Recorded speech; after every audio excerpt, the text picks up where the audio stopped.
Hello दोस्तों, स्वागत है आपका आज की वीडियो में। तो पिछली दो वीडियो में आपने देखा, हमने परसेंटेज को समझा था। तो चलिए आज हम एक अच्छा सा क्वेश्चन डिस्कस कर लेते हैं। बोर्ड पे क्वेश्चन दिख रहा होगा, एक बार इसे पढ़ लेते हैं। यदि किसी परीक्षा में 65% प्रतियोगी पास होते हैं और कुल फेल होने वाले छात्रों की संख्या है 420, तो हमने निकालने हैं कि परीक्षा में कुल कितने प्रतियोगी बैठे थे। ठीक है, तो यहाँ पे डेटा लिख देते हैं। ये कह रहे हैं कि 65% क्या होते हैं, इसमें पास होते हैं, और हमें जो रियल वैल्यू दे रखी है वो है 420। लेकिन ये क्या है, ये वो है जो परीक्षा में फेल हुए हैं। अगर 100 में से 65% आपके पास हो गए तो फेल कितने हुए हमारे, फेल हो जाएंगे हमारे 35%। ठीक है, इतना तो कैलकुलेशन हम इजीली कर सकते हैं।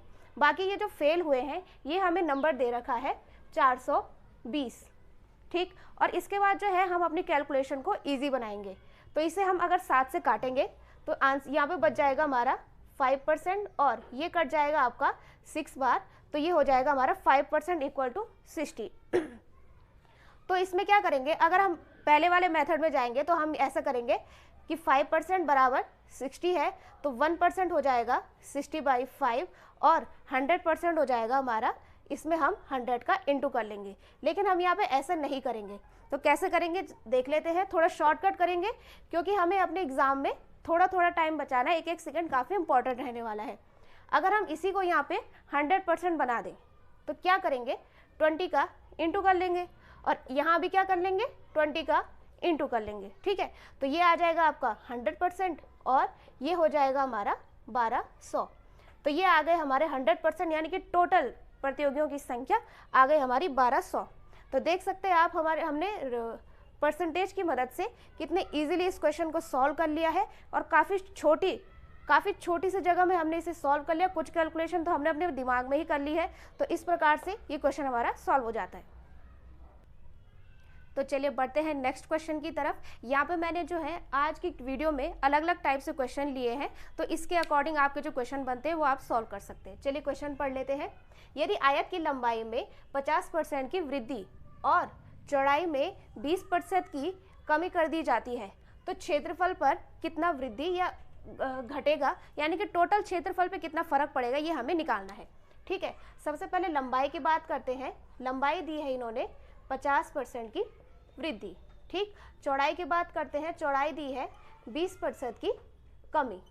तो जैसे कि हमने कल की वीडियो में डिस्कस किया था जो परसेंटेज टर्म्स, यानी कि 50% कितना होता है आपका 1/2, और ये कह रहा है कि इंक्रीज किया है, यानी कि 1/2 का इंक्रीज का मल्टीप्लाइंग फैक्टर, तो ये हो जाएगा आपका 3/2। अगर आपको ये समझ नहीं आ रहा तो आप कल की वीडियो देख सकते हैं, वहाँ पे मैंने अच्छे से एक्सप्लेन किया है। ठीक, अब ये है आपका चौड़ाई 20% की कमी। 20% कितना होता है आपका, ये होता है आपका 1/5, और ये कह रहा है 20% की कमी, यानी कि 1/5 का डिक्रीज का मल्टीप्लाइंग फैक्टर, तो ये हो जाएगा आपका 4/5।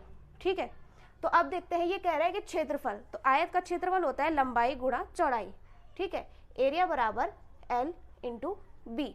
ठीक, तो यहाँ पे हम लिख लेते हैं लंबाई कितनी हो गई अब हमारी 3/2 इंटू चौड़ाई हो गई हमारी 4/5। अब इसे इजीली सॉल्व कर लेंगे। ये हमारा यहाँ पे कट जाएगा, और यहाँ पे बचेगा हमारा 6/5। तो ये फाइनल रेशियो हमें मिला है 6/5। तो बेस के आधार पर हम क्या करते हैं, कैलकुलेशन करते हैं, यानी कि तो फाइनल रेशियो हमें मिल चुका है 6/5। और आप लोग जानते होंगे रेशियो में क्या होता है, हम बेस के अकॉर्डिंग कैलकुलेशन करते हैं। यानी कि अगर 5 पहले था क्षेत्रफल, चाहे जो भी है, और 6 हो गया आपका बाद में, फाइनल कितना हो गया 6 हो गया, यानी कि ये क्या हो रहा है, इंक्रीज हो रहा है, घट नहीं रहा है।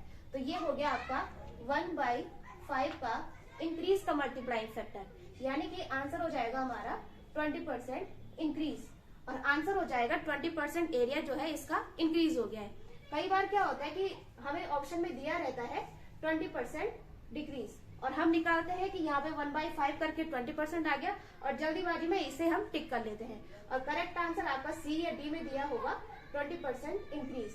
तो इस हिसाब से कंफ्यूज नहीं होना है। यहाँ पे जो मैंने इतनी लंबी ये कैलकुलेशन करी है 1/5 और ये 4/5, ये तो आपके दिमाग में सॉल्व होनी चाहिए। आप धीरे धीरे प्रैक्टिस करेंगे तो ये सारी कैलकुलेशन जो है आपके दिमाग में सॉल्व होंगी। फाइनल में सीधा आप पेपर पे इतना ही लिखोगे और इतने जल्दी आपका ये क्वेश्चन सॉल्व हो जाएगा। चलिए बढ़ते हैं आज के लास्ट क्वेश्चन की तरफ। और ये क्वेश्चन जो है एग्जाम का हॉट फेवरेट है। इस टाइप के बहुत सारे क्वेश्चन एग्जाम में बनते हैं। चलिए क्वेश्चन को पढ़ लेते हैं। किसी संख्या में 10% की वृद्धि कर दी जाती है, ठीक, तथा पुनः उसमें 10% की कमी कर दी जाती है, तो अंतिम रूप से उस संख्या में क्या परिवर्तन होगा? आपके पास 4 ऑप्शन दिए हैं। यहाँ पे कोई कमी नहीं होगी, 1% की वृद्धि होगी, 1% की कमी होगी, या फिर 0.1% की वृद्धि होगी। तो क्या लगाएंगे आप इसका आंसर? बिना सॉल्व किए लगाएंगे आंसर।